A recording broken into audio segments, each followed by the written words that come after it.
In addition to putting transitions between video clips, you can put transitions between audio clips or the audio portions of video clips.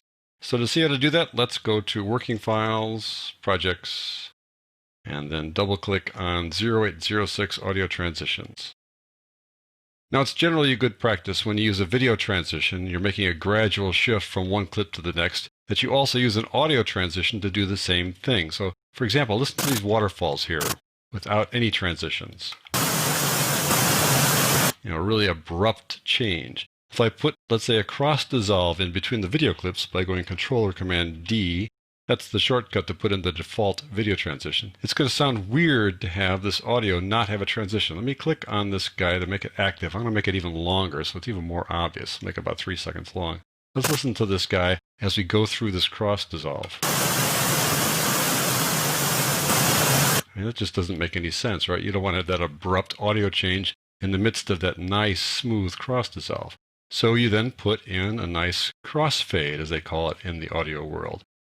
So let me show you the audio transitions. Let's go over here to Effects, click on Effects, go down to Audio Transitions, and here there will be a subfolder called Crossfade. It's kind of an unnecessary subfolder because there are only 3 audio transitions. Those 3 guys, constant gain, constant power, and exponential fade. I'll explain all 3 of these things in a moment, but we'll start off by looking at the default audio transition, which has a yellow box around it, just as the default video transition had. This one's called constant power. It really is your go-to audio transition. So how do we put the default transition between 2 audio clips?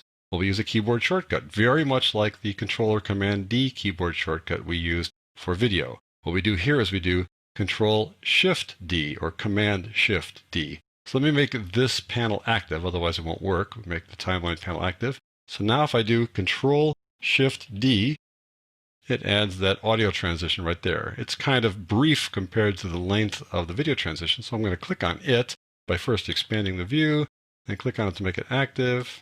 And then we go up here, and I'm going to change the duration to 3 seconds as well. There we go. And let's listen to it now.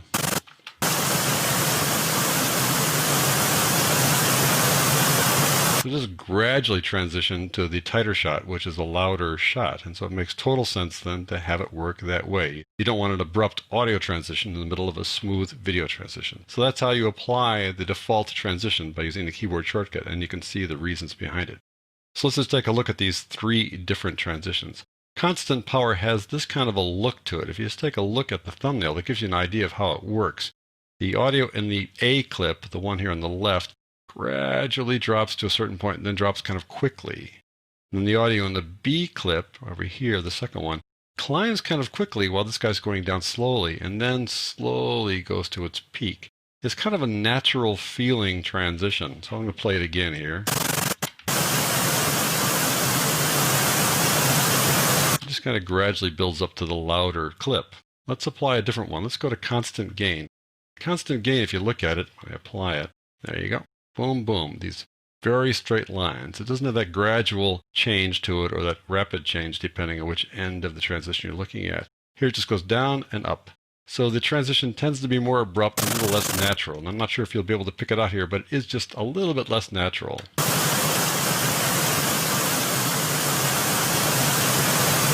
Kind of had a little dip there in the middle, because it's not a constant power, it's just constant gain. And so constant power kind of keeps things consistent throughout. Constant gain might have little dips to it as it goes through.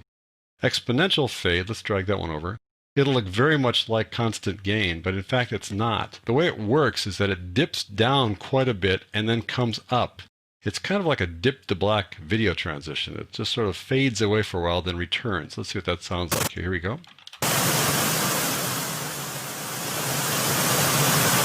So it's not really a natural audio effect, but if you were to dip to black, or maybe dip to white for that matter, then this would be a good one to use because it kind of matches what's going on. You're kind of fading away for a second, then coming back. And so even though the little diagram here is not accurate, just be aware that the exponential fade really does kind of fade out for a while and then comes back up. It gradually fades nicely and then gradually comes back up nicely, but it does have that dip in the middle. So the 3 different ones here, constant gain, not really that good of a one to use if you're trying to get a natural transition. Constant power really is the natural version. And then exponential fade is really the one you can use when you're kind of dropping the video as well as dropping the audio for a moment, then coming back. Let's just apply these guys a couple more times to this little transition over here. I'll take the constant gain first. We just have this kind of quiet background sound from the desert and also from this mountain shot. I'm going to expand the view of this a little bit by zooming in on it just a touch, clicking on it to make it active, expanding the length of it by dragging it to the right. There we go. Let's listen to this.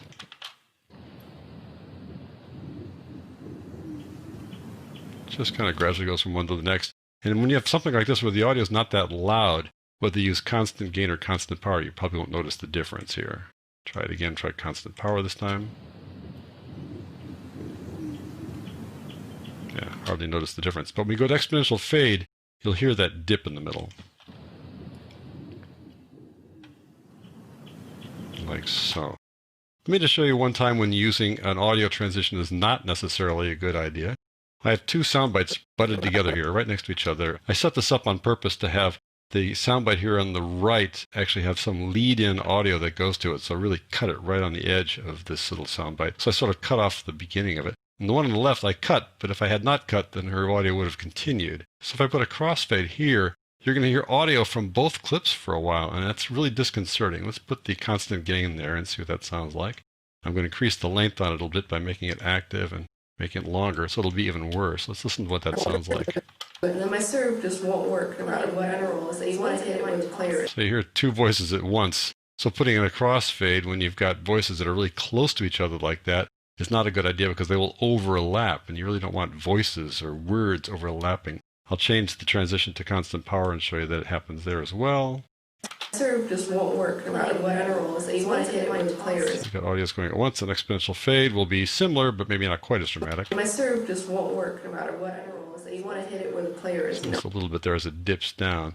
So when you got somebody talking and the words would have continued past the end of this clip, or this one would have words that actually start before this clip, and you do a little crossfade here, you're going to have these words stepping all over each other. So if you do that, it's a good idea to make the transition really brief. So let me just click on this guy, replace it with constant power.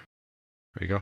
Now I'm going to make it really brief by selecting it, bringing it way down to the equivalent of 6 frames, which is 1/5 of a second. So let's try that now as we go from one to the next. Work no matter what I do. So you want to hit it with the player. So just a little bit of overlap. So generally you don't want to have an audio transition at a point where you're going to have two voices stepping on each other, whether they're different voices or the same voice. You just don't want those words kind of intersecting. So generally you just don't put a transition there. So that's audio transitions. There are only 3 of them, and constant power usually is your go-to transition.